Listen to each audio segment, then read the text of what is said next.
Hi everyone, welcome to the biology concept. आज के इस सेशन में हम कवर करेंगे डायरिडोफाइट्स के बारे में। डायरिडोफाइट्स कैसे प्लांट्स होते हैं, ये कितने ज़्यादा डेवलप हैं, इनका इवोल्यूशन में क्या रोल रहा है, इन्हें हम वैस्कुलर क्रिप्टोगैम्स क्यों कहते हैं, आज ये सारी चीज़ें हम वन बाय वन समझेंगे। तो डायरिडोफाइट्स जो थे वो सबसे पहले वैस्कुलर प्लांट बने इस अर्थ के, जो कि लैंड पर सक्सेसफुली रह पाए। ठीक है, अभी तक एल्गी हमने पढ़ा था, तो एल्गी ज़्यादातर कहाँ होता था, ज़्यादातर क्या वो पानी वाली जगह पे ही था। ठीक है, फिर ब्रायोफाइट्स आए जिन्हें एम्फीबियन ऑफ प्लांट किंगडम कहा जाता है, जो कि लैंड और वाटर दोनों में प्रेजेंट है। अब आए हमारे डायरिडोफाइट्स। ठीक है, डायरिडोफाइट्स जो है वो पहले वैस्कुलर प्लांट बने जिनके पास जाइलम और फ्लोएम टिश्यू था। ठीक है, जाइलम और फ्लोएम टिश्यू था और ये आराम से सक्सेसफुली लैंड पर रह पाए। ठीक है, इनके पास जाइलम फ्लोएम दोनों प्रेजेंट है। इनके पास ना तो फ्रूट्स होते हैं, ना तो फ्लावर्स होते हैं और ना ही सीड्स होती हैं। इनका जो रिप्रोडक्शन होता है वो स्पोर्स के थ्रू होते हैं, और स्पोर्स कैसे होते हैं, हैप्लॉइड होते हैं। ठीक है, और इन्हें इसी वजह से, क्योंकि इनके पास ना तो फ्रूट्स हैं, ना फ्लावर्स हैं, ना सीड्स हैं, बट जाइलम फ्लोएम टिश्यूज़ हैं, तो इन्हें वैस्कुलर क्रिप्टोगैम्स कहा गया।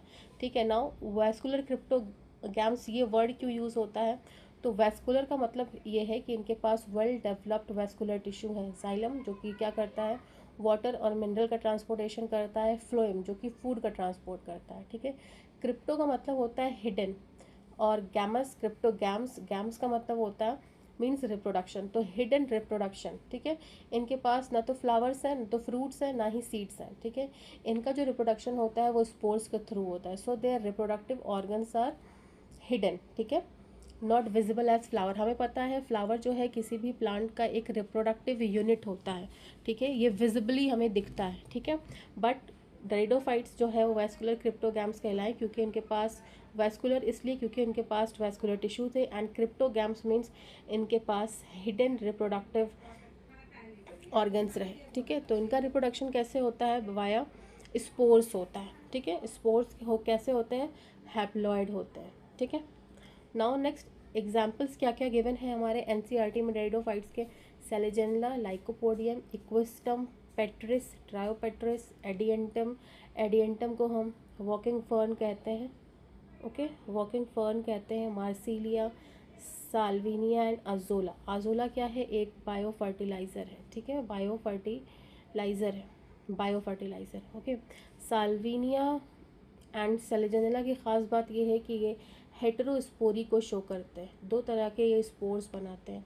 ठीक है, आगे इन सारी चीज़ों को हम जानेंगे। यहाँ पे एक पॉइंट मैं ऐड करना चाहूँगी कि नीट एग्ज़ाम्स में भी जैसे ड्रायोपेट्रिस का या एडियंटम का अनदर नेम भी पूछा जाता है। ठीक है, तो एडियंटम का अनदर नेम तो यहाँ मैंने मेंशन कर दिया कि वॉकिंग फर्न कहलाता है।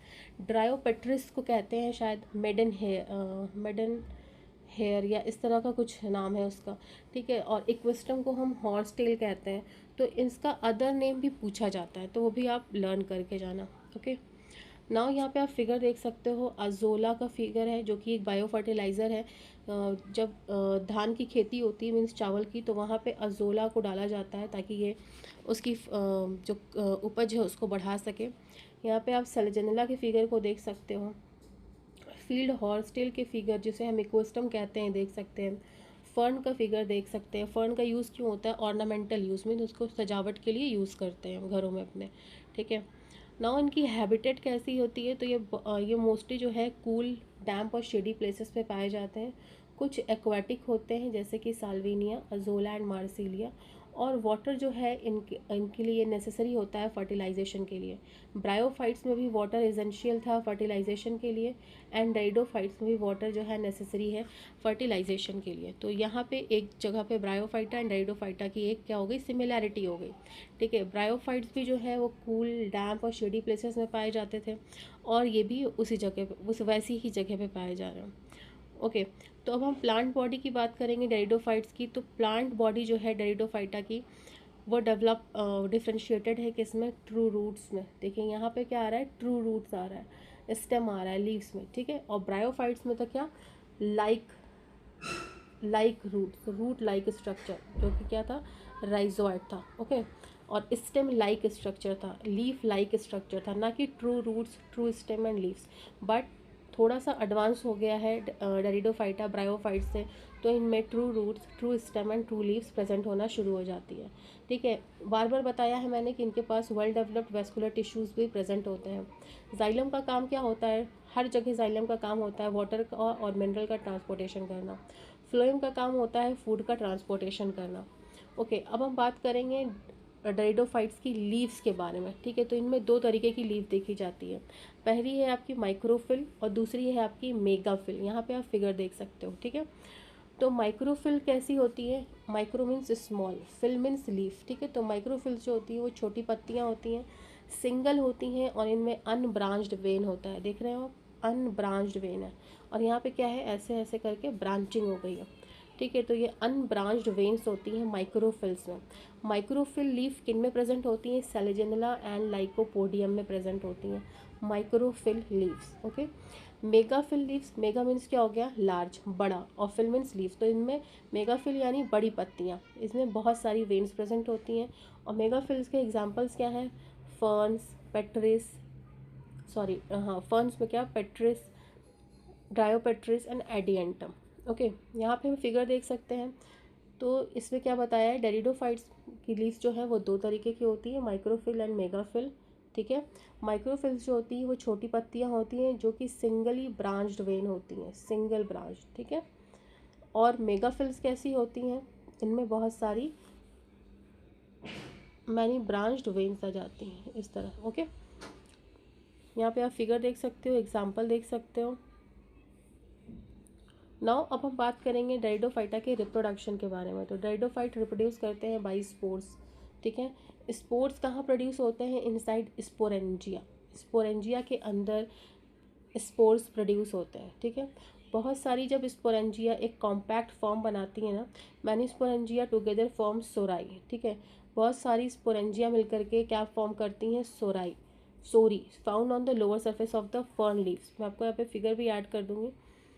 ये लीव्स है और ये लीव्स के बैक वाले साइड पर ना प्रेजेंट होती हैं। ठीक है, तो वहाँ प्रेजेंट होता है ये सोराई।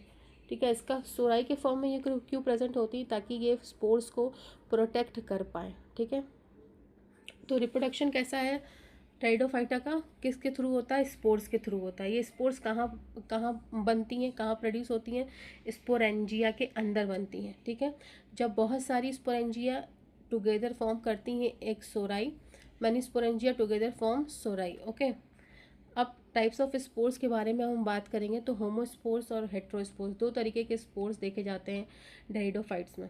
तो वन बाय वन हम देखेंगे। तो होमोस्पोर्स मतलब होता है produce only one type of spore. Homo मतलब सेम। ठीक है, सेम तरह का स्पोर। ठीक है, होमोस्पोरस कौन से टेरिडोफाइट्स हैं? लाइकोपोडियम, इक्विस्टम एंड बहुत सारे मोस्टली फर्न्स जो होते हैं वो कैसे होते हैं? होमोस्पोरस होते हैं। याद रखिए, होमोस्पोरस एंड हेट्रोस्पोरस के एग्जांपल्स के नेम पूछे जाते हैं। ठीक है, तो होमोस्पोरस जो टेरिडोफाइट है वो क्या है? लाइकोपोडियम है, इक्विस्टम है एंड फर्न्स है। वेरएज हेट्रोस्पोरस जो फर्न्स होते हैं, जो टेरिडोफाइट है, वो कैसे होते हैं? वो दो तरीके के स्पोर्स को प्रोड्यूस करते हैं। एक तो माइक्रोस्पोर जो कि मेल स्पोर होता है और दूसरा मेगा स्पोर जो कि फीमेल होता है। ठीक है, ये बहुत इंपॉर्टेंट है कि हेट्रोस्पोर्स कहाँ पर के एग्जांपल्स कौन कौन से हैं? तो हेट्रोस्पोर्स प्रोड्यूस करता है सेलेजेनुला, साल्विनिया, अजोला एंड मार्सिलिया। ठीक है, ये चार एग्जांपल्स हैं जो कि हेट्रोस्पोरी को शो करते हैं, हेटेरोस्पोरी को शो करते हैं। दो तरीके के स्पोर्स बनते हैं, माइक्रोस्पोर एंड मेगा स्पोर बनते हैं। ओके, नीड पॉइंट क्या है? Heterospory is considered the first step towards seed habitat. Means क्या हुआ यहाँ पे? हेटेरोस्पोरी जो एक इवेंट रहा, जो एक इवेंट हो रहा है टेरिडोफाइट्स में, इसको माना गया कि ये पहला स्टेप हुआ कि सीड हैबिटेट हो जाए, मतलब आगे चल के प्लांट्स में सीड बनना स्टार्ट हो जाए। ठीक है, तो ये पहला स्टेप इसको कंसिडर करते हैं हेट्रोस्पोरी को। क्वेश्चन आपका भी ये भी पूछ सकता है कि होमोस्पोरी, हेट्रोस्पोरी, या फिर दो चार और टर्म दे दे और पूछे किस किस इवेंट को कंसिडर किया गया पहला स्टेप टुवर्ड्स सीड हैबिट। तो आपको पता होना चाहिए वो है आपका हेट्रोस्पोरी। ठीक है, नाउ गैमेटोफाइट की अब हम बात करेंगे। तो गैमेटोफाइट टेरिडोफाइटा में कैसा होता है? प्रोथैलस होता है। ठीक है, यहाँ पे आप फिगर देख सकते हो, ये है आपका यंग स्पोरोफाइट और ये है आपका प्रोथैलस। ठीक है, prothallus with a young sporophytic plant. तो गैमेटोफाइट यानी प्रोथैलस कैसा होता है डायडोफाइटा का, तो इसका जर्मिनेशन कैसे होता है, तो स्पोर जो है जर्मिनेट होकर के क्या बनाता है, प्रोथैलस बनाता है। ठीक है, स्पोर से क्या बना, प्रोथैलस बना। ओके, तो the spore germinates to form a green small heart shaped gametophyte called the prothallus. ठीक है, देखिए सबसे पहले यहाँ पे क्या होगा कि एक स्पोर होगा। ठीक है, फिर ये जर्मिनेट करके ये क्या बनाया होगा, प्रोथैलस बनाया होगा, इतना पार्ट बना होगा। फिर ये प्रोथैलस जो है वो यंग स्पोरोफाइट को बनाता है। तो ये जो आपका बन रहा है प्रोथैलस, ये कैसा है, ग्रीन कलर का है, क्योंकि ये फोटोसिंथेटिक है। ठीक है, इसके पास क्लोरोफिल है, ये फोटोसिंथेसिस कर सकता है, और ये इंडिपेंडेंट है, मीन्स कि अपने जीवन के लिए, अपने फूड के लिए किसी और चीज़ पर डिपेंडेंट नहीं है, क्योंकि ये आराम से अपना फोटोसिंथेसिस कर सकता है। सो शॉर्ट लिव्ड होता है, और इसके पास क्या प्रेजेंट होती है, एंथ्रीडिया एंड आर्किगोनिया। ठीक है, यहाँ पे आप फिगर देखो। ठीक है, ये आपका एक पूरा प्रोथैलस शो किया है विदाउट स्पोरोफाइट। ठीक है, सिर्फ और सिर्फ गैमेटोफिटिक फेज को यहाँ शो कर रहा है। ठीक है, तो ये आपका प्रोथैलस है, ये इसका डॉर्सल व्यू है, यानी आप ऊपर से देखोगे तो आपको ये कुछ इस तरह का दिखेगा। ये आपकी नॉच प्रेजेंट है, ये आपका थैलस है पूरा, यानी प्रोथैलस।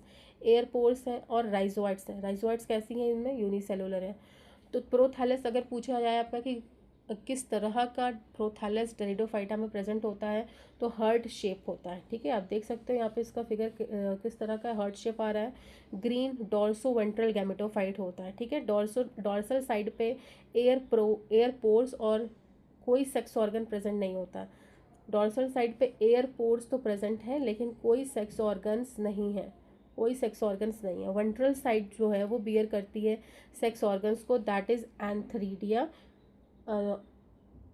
ये रहा आपका एंथ्रीडिया और ये रहा आपका आर्किगोनिया। ठीक है, तो वेंट्रल साइड पे इसके सेक्स ऑर्गन प्रेजेंट होते हैं, और राइजोइड का काम होता है अटैचमेंट और अब्सॉर्प्शन। यहाँ पे आप एक इनलार्ज फिगर देख सकते हो आर्किगोनियम का। ठीक है, जिसमें neck, venter and egg cell present है। एंड एंथ्रीडियम का फिगर आप देख सकते हो जिसपे स्पर्म यानी मेल गैमेट और स्टॉक प्रेजेंट है। ठीक है, याद रखिए टेरिडोफाइटा का जो प्रोथैलस होता है वो हार्ट शेप होता है, ग्रीन होता है, डॉर्सो वेंट्रल गैमेटोफाइट होता है। ठीक है, इसके डॉर्सल साइड पे सिर्फ और सिर्फ एयर पोर्स और राइजोइड्स प्रेजेंट हो सकते हैं, कोई सेक्स ऑर्गन्स नहीं प्रेजेंट होते हैं डॉर्सल साइड पे। ठीक है, बिल्कुल ध्यान से ये सारी बातें दिमाग में बैठाते चलिए। और वेंट्रल साइड पे इसके सेक्स ऑर्गन्स प्रेजेंट होते हैं, जो कि है आर्किगोनियम एंड एंथ्रीडियम। ओके, और राइजोइड्स इनमें यूनिसेल्युलर होते हैं। इनके आर्किगोनियम यानी जो फीमेल सेक्स ऑर्गन है वो किस तरह की होती है, वो होती है फ्लास्क शेप। ठीक है, यहाँ पे आप इसका फिगर देख रहे हो, फ्लास्क शेप दिख रहा है। ओके, सो आई होप ये सारी चीज़ें यहाँ क्लियर हो रही हैं आपको। Antheridia male sex organ, archegonia female male sex organ, and archegonia आपका क्या है, फीमेल सेक्स ऑर्गन। ठीक है, स्पोर सबसे पहले बनता है, फिर वो बनाता है क्या, प्रोथैलस, जो कि एक गैमेटोफाइट है। फिर ये गैमेटोफाइट क्या बनाता है, स्पोरोफाइट को बनाता है लेटर ऑन। ओके, सो अब बात करेंगे फर्टिलाइजेशन की। तो इनमें भी मेल गैमेट्स जो होते हैं वो मोटाइल होते हैं, दैट इज़ ये मूव कर सकते हैं। इनको वाटर की रिक्वायरमेंट होती है to reach the egg, egg तक पहुंचने के लिए वाटर को ये अपना मीडियम बनाकर एग तक पहुंचते हैं। फर्टिलाइजेशन कहाँ होता है, इनसाइड आर्किगोनियम होता है। ठीक है, और जाइगोट जो कि डिप्लॉयड बॉडी होती है, डेवलप होती है स्पोरोफाइट में। तो स्पोरोफाइट भी कैसी होती है, डिप्लॉयड बॉडी ही होती है। ठीक है, जाइगोट डिप्लॉयड जो कि डेवलप कर गया स्पोरोफाइट में, ये भी क्या है, डिप्लॉयड बॉडी होती है। और इस स्पोरोफाइट में आगे चल के स्पोर्स जो बनेंगे वो होते हैं क्या, हैप्लॉयड होता है। ओके, तो ये रही आपकी लाइफ साइकिल ऑफ टेरिडोफाइट, जिसमें हमने बताया है अल्टरनेशन ऑफ जनरेशन। मैंने बताया था प्लांट किंगडम में अल्टरनेशन ऑफ जनरेशन टर्म जगह जगह यूज़ होता है, जिसका मतलब ये होता है प्लांट की लाइफ साइकिल जो है कई स्टेजेस, मोस्टली दो स्टेज शो करती है, या तो दो स्टेज शो करती है, एक तो हैप्लॉयड फेज और दूसरा डिप्लॉयड फेज। तो इसमें डेरिडोफाइट्स का जो डोमिनेंट जनरेशन होता है वो होता है स्पोरोफाइट का। स्पोरोफाइट कैसा होता है, डिप्लॉयड होता है। ओके, स्पोरोफाइट होता है, इसमें बनते हैं स्पोर्स, मियोसिस करके स्पोर्स बनते हैं, जिसमें जो स्पोर्स होते हैं आपके हैप्लॉयड, ये हैप्लॉयड स्पोर्स जर्मिनेट करके क्या बनाते हैं, गैमेटोफाइट और प्रोथैलस। ये प्रोथैलस और गैमेटोफाइट जो है वो हैप्लॉयड होता है। अब इन प्रोथैलस में माइटोसिस होकर के ये गैमेट्स बनाते हैं, वो गैमेट्स भी कैसे होते हैं, हैप्लॉयड होते हैं। ठीक है, फिर फर्टिलाइजेशन होकर के क्या बनता है, जाइगोट जो कि डिप्लॉयड होता है, और ये न्यू स्पोरोफाइट को बना देता है जो कि डिप्लॉयड बॉडी है। फिर अगेन यही लाइफ साइकिल बनना शुरू हो जाएगी। ठीक है, नाउ इकोनॉमिक इम्पोर्टेंस के बारे में अब हम बात करेंगे तो अजोला का यूज़ होता है।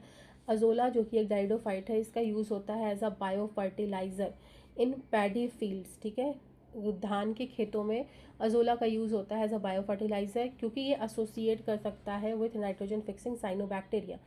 और वो साइनोबैक्टीरिया क्या है, एनाबेना होता है। ठीक है, एनाबेना के साथ ये एसोसिएशन करके नाइट्रोजन फिक्सेशन करता है, जिससे कि उपज अच्छी होती है। ठीक है, बहुत सारे जो फर्न्स होते हैं वो एज अ ऑर्नामेंटल प्लांट्स भी ग्रो करते हैं। और ऑर्नामेंटल प्लांट यानी जिनको हम सजावट के लिए यूज़ करते हैं। ठीक है, और बहुत सारी डाइडोफाइट्स की स्पीसीज़ जो है वो सॉइल कंजर्वेशन में हेल्पफुल है। सॉइल कंजर्वेशन यानी ये मिट्टी को बचाते हैं, कैसे, सॉइल इरोजन से ये प्रिवेंट करके। ठीक है, नाउ एनसीईआरटी इंपॉर्टेंट पॉइंट्स हम देखेंगे तो डाइडोफाइट्स का क्या है कि पहले वैस्कुलर लैंड प्लांट बने ये, पहले वैस्कुलर क्रिप्टोगैम्स थे ये।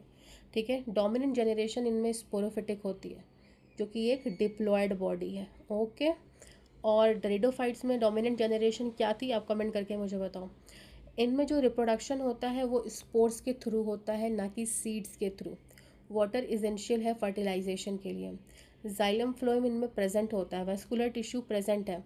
गैमेटोफाइट जो है इनका वो कहलाता है प्रोथैलस। ठीक है, और ब्रायोफाइट का प्रोथैलस क्या कहलाता था, सॉरी, ब्रायोफाइट का गैमेटोफाइट क्या कहला रहा था, प्रोटोनिमा, प्रोटोनिमा कहला रहा था। ब्रायोफाइट्स का जो गैमेटोफाइट था वो प्रोटोनिमा कहलाता है। हेटेरोस्पोरी देखी जाती है सेलेजेनेला, साल्विनिया, अजोला एंड मार्सिलिया में। ये चारों नेम आप याद रखो, इस पे क्वेश्चंस आ चुके हैं ऑलरेडी कि हेटेरोस्पोरी कौन शो करता है। ठीक है, हेटेरोस्पोरी को एक इम्पॉर्टेंट इवोल्यूशनरी स्टेप माना जाता है टुवर्ड्स सीड का फॉर्मेशन। ठीक है, सीड फॉर्मेशन जो है वो एक, इस पहला स्टेप किसने लिया था, डाइडोफाइट्स के हेटेरोस्पोरी इवेंट ने लिया था। Okay, NEET one liner revision अगर हम देखें तो फर्स्ट वैस्कुलर क्रिप्टोगैम हम किसे कहते हैं, डाइडोफाइट्स को कहते हैं। डोमिनेंट प्लांट बॉडी डाइडोफाइटा की क्या है, स्पोरोफाइट है, जो कि एक डिप्लॉयड बॉडी है। ठीक है, सेक्स ऑर्गन इनमें एंथ्रीडिया एंड आर्किगोनिया है। गैमेटोफाइट इनका प्रोथैलस कहलाता है। वाटर की नीड होती है फर्टिलाइजेशन के लिए। रिप्रोडक्शन होता है इनमें स्पोर्स के थ्रू। हेटेरोस्पोरी के एग्जाम्पल्स हैं Selaginella, Salvinia, Azolla and Marsilea. Okay, bio fertiliser कौन है डाइडोफाइट्स में, अजोला है। ठीक है, और ये हेटेरोस्पोरी जो इवेंट था वो पहला स्टेप कहलाता है टुवर्ड्स सीड हैबिटेट। ओके, अब दो खास क्वेश्चंस मैं आपको बताऊंगी, बाकी सारे क्वेश्चंस तो इजी हैं इस पे रिलेटेड, जो भी डाइडोफाइट से रिलेटेड आते हैं। बस दो क्वेश्चन ऐसे हैं कि what is the function of सोराई in ferns. ठीक है, सोराई का काम क्या होता है या सोरी का काम क्या होता है, तो सोरी क्या होते हैं, ये क्लस्टर ऑफ स्पोरेंजिया होते हैं जो कि lower surface of the fern या फ्रंट पे प्रेजेंट होते हैं। ठीक है, कोई फर्न है, ठीक है, सपोज करिए ये आपका एक फर्न का प्लांट है। अब ये इसके लोअर सरफेस जो है, लोअर सरफेस पे जो है क्लस्टर ऑफ स्पोरेंजिया प्रेजेंट होता है। ठीक है, और इनका फंक्शन मेन ये होता है to produce and protect the spores. ठीक है, जब स्पोर मैच्योर होते हैं तो स्पोरेंजिया बर्स्ट करके ओपन होते हैं और रिलीज करते हैं for the reproduction. One liner अगर हम देखें तो इस सोरी के लिए क्या है, क्लस्टर ऑफ स्पोरेंजिया है that produce and release the spores. Okay, now next एक इंपॉर्टेंट क्वेश्चन क्या है, which pteridophyte is commonly used as bio fertiliser in rice fields. ठीक है, तो वो डाइडोफाइटा का नाम है आपका अजोला। ठीक है, अजोला एक ऐसा डाइडोफाइट है, अजोला एक ऐसा डाइडोफाइट है जो कि कॉमनली हम यूज़ करते हैं as a bio fertilizer in rice field, paddy fields. ठीक है, चावल के खेतों में। क्यों, क्योंकि अजोला जो है वो सिम्बायोटिक एसोसिएशन करता है, मिल करके एसोसिएशन करता है with the nitrogen fixing cyanobacteria anabaena. ठीक है, एनाबेना और अजोला जो है मिल करके नाइट्रोजन फिक्सेशन करते हैं, सिम्बायोटिक एसोसिएशन बनाते हैं, जिससे कि उपजता बढ़ती है। ठीक है, it enriches the soil with nitrogen making it an excellent bio fertiliser for paddy fields. मैंने आपको भी यही बोला। ठीक है, तो अजोला प्लस एनाबेना मिलके क्या होते हैं, bio fertiliser for rice fields. Okay, I hope आज का सेशन आपका आज का ये टॉपिक आपको बिल्कुल क्लियर हो गया होगा। अगर आपको कोई क्वेश्चंस करने हैं, कुछ टॉपिक आपके फंस रहे हैं, तो आप प्लीज़ कमेंट करके मुझसे पूछें। I will definitely reply. Thanks for watching.